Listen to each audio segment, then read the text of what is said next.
ముందుగా విఘ్నేశ్వర స్వామికి శతకోటి కృతజ్ఞతలు. బుద్ధుడు చెప్పిన మంచి మాటలు,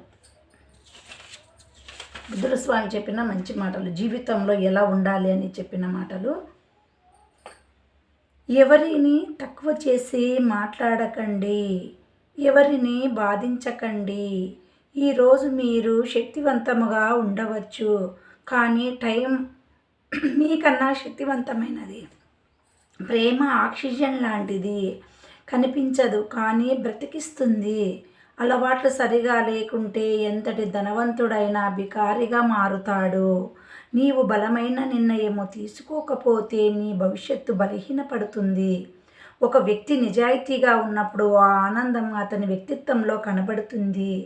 అనుమానంతో బ్రతికే వ్యక్తికి ఈ ప్రపంచంలో ఎంత వెతికినా ఆనందం దొరకదు. అర్థం చేసుకోలేని బంధం ఉన్నంతకాలం ఎన్ని సంపదలు ఉన్నా వ్యర్థమే. అది స్నేహం కావచ్చు, ప్రేమ పార్ట్నర్ కావచ్చు.